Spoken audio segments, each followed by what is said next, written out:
Bon, ici, je suis à la vidéo qui parle des ateliers. On peut être assis dans une salle en train de voir en instantané tout ce qui se passe dans l'atelier, dans tout ce qui est dans une autre salle. Ça, c'est l'objectif aussi, l'un des objectifs de cette application, de voir tout ce qui se passe dans une autre salle, bien qu'on soit dans une autre salle. Et je sais que dans les salles là, on est en train d'expliquer des choses et qui pourraient bien aussi intéresser une autre personne qui se trouve dans une autre salle. Pour cela, ici à droite, il y a la liste des différents ateliers. Ce sont des noms fictifs que j'ai donnés. Il y a le titre de l'atelier, la description de tout ce qui se passe dans l'atelier. Bon, déjà, dans les ateliers, il y a deux types de comptes. L'application arrive à distinguer deux types de personnes. Les chefs d'atelier, ceux ceux qui sont en train de présenter, et les clients. Bon, ça c'est selon l'application qu'on les appelle les clients. Il y a ceux qui font partie de l'auditoire, ceux qui écoutent ce que le chef d'atelier est en train de présenter. Là, je suis connecté en tant que chef d'atelier, et quand je clique sur l'atelier, par exemple, que j'ai été l'atelier forum, quand j'autorise ma caméra, les autres utilisateurs, ils peuvent voir maintenant en instantané tout ce qui se passe dans ma salle. Et ce n'est pas en utilisant la caméra de mon laptop, comme tu es en train de voir, c'est en utilisant une caméra de ce genre qui va donner une vue de l'ensemble de toute la salle avec le gars devant en train de faire sa présentation devant un projecteur, et puis les gars qui sont derrière en train de prendre des notes, et une personne qui est à l'extérieur de la salle, il pourra voir toute cette ambiance là.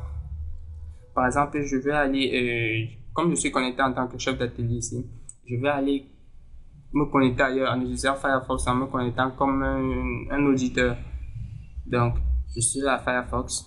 Dans la liste des ateliers, je m'en vais à l'atelier forum, qui est l'atelier que je veux me connecter dessus. Donc, en cliquant sur forum, là, j'ai en instantané tout ce qui se passe dans l'autre atelier sous forme de petites photos qui viennent d'un intervalle de, je crois que c'était 3 secondes. Je crois que c'est 3 secondes. Donc, il y a des photos de l'ensemble de la vue de la salle. Et comme je t'ai dit précédemment, là, ce n'est pas en utilisant les caméras des laptops, mais c'est en utilisant des caméras qui sont capables de voir la vue de toute la salle. Donc, pas un truc qui soit collé à un laptop. Et en instantané, il y a des commentaires de ce qui se passe aussi dans la salle là. Qui est en train de commenter? C'est justement les reporters qu'on va mettre dans chaque salle. Les reporters, non seulement avec leur caméra, ils vont filmer l'ensemble de la salle, mais ils vont aussi dire les grands points de tout ce qui est en train de se passer dans cette salle-là. Et quand il est en train de documenter ces grands points, et quand il clique, il finit, bon, c'est comme des posts sur Facebook ou sur Google Chrome. Quand il est en train de poster, il tape sur entrée, puis les autres qui sont connectés dans cet atelier-là sont capables de voir aussi ces posts-là, et même aussi de commenter ces posts. Il y a quelque chose de fabuleux que j'ai ajouté là. Je vais rétrécir les deux fenêtres pour te montrer ça.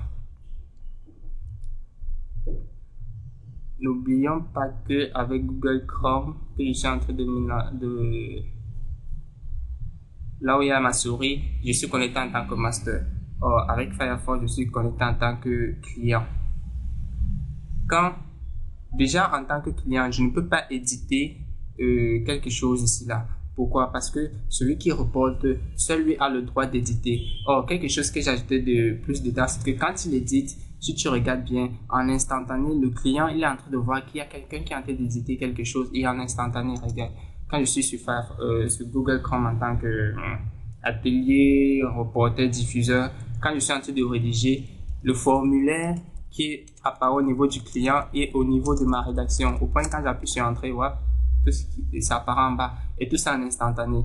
Et le seul pouvoir que l'utilisateur a quand il est dans un atelier, c'est de commenter juste ce que j'ai écrit. Il ne peut pas reporter ce qui se passe dans l'atelier, parce que les reporters, non seulement ils sont officiels, mais ils doivent donner la bonne information de ce qui se passe, et c'est aux utilisateurs de commenter maintenant sur cette chose. C'est pour avoir une idée, c'est pour faire un peu plus fun que j'ai créé une sorte de formulaire, mais que l'utilisateur qui est en train de suivre l'atelier n'a pas trop accès. Donc, parce que s'il essaie, par exemple, en tant que client, d'effacer, ça va s'effacer bien sûr, mais une fois que celui qui est principal commence à écrire des choses là, ça apparaît de nouveau. C'est pour l'interdire de toucher ça. Et bien sûr, même j'ai écrit en bas là que ne touche pas. Donc, ça permet que les utilisateurs qui soient celui de Firefox là, s'il veut être connecté dans une salle, il peut voir non seulement les photos de ce qui se passe en instantané dans l'autre salle, mais aussi il peut voir les commentaires de ce qui se passe dans l'autre salle, au point il peut améliorer ce qui se passe, réagir par rapport à ce qui se passe en commentant ce que la personne principale a eu à poster. Donc ça c'était tout par rapport aux ateliers première partie, parce que je vais te présenter tout à l'heure une deuxième partie.